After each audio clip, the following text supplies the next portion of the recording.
नमस्कार दोस्तों, मैं ज्योतिषाचार्य मीना सालमान अपने YouTube चैनल मीना सालमान में आप सबका हार्दिक स्वागत करती हूँ।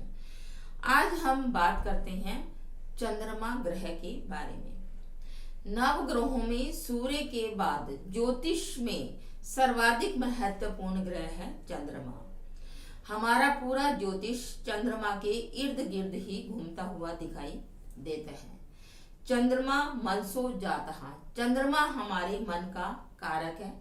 चाहे वो कैलेंडर में हो, नक्षत्र में हो, दशा में हो, अंतरदशा में हो या फिर गोचर में हो, चंद्रमा को अगर समझना है तो हमें यह जान लेना हमारे लिए बहुत जरूरी है कि हमारा नाम चंद्र राशि के आधार पर ही रखा जाता है। अब ये चंद्र राशि क्या है?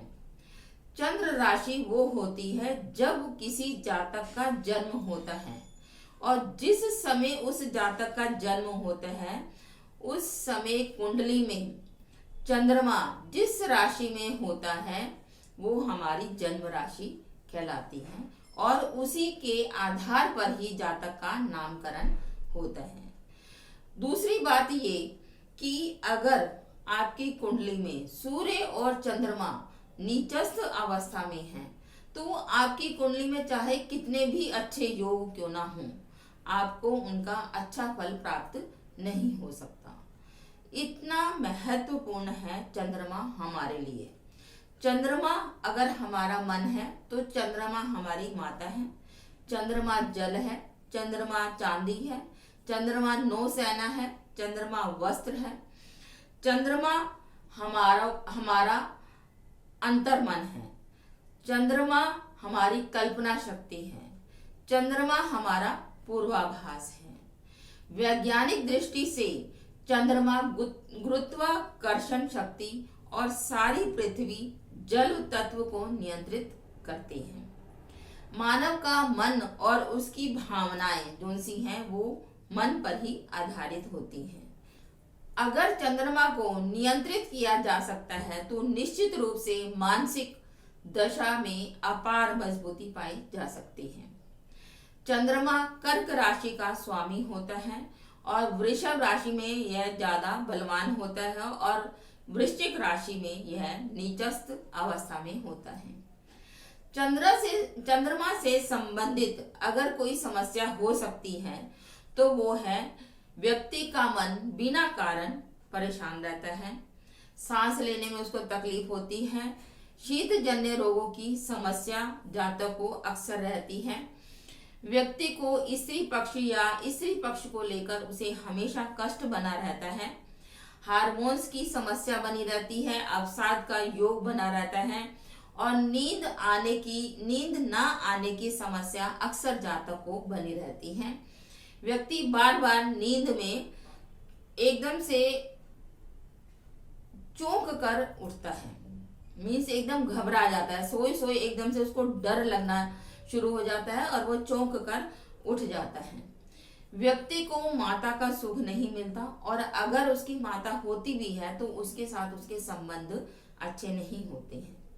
तो आज मैं यहाँ पर आपको चंद्रमा को किस प्रकार से बेहतर किया जा सकता है उसके लिए कुछ उपाय मैं आपको बताने जा रही हूँ।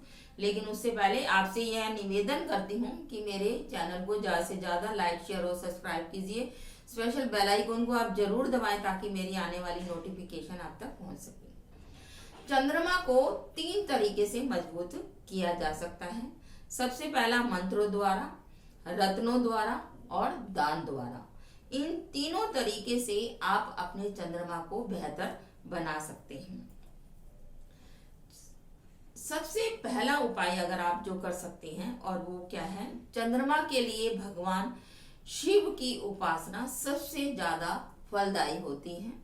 अगर आपकी कुंडली में चंद्रमा वीक है या नीचस्थ अवस्था में है या शनि के साथ है या राहु केतु के एक्सेस में है तो आपको उसके लिए शिव उपासना जरूरी है।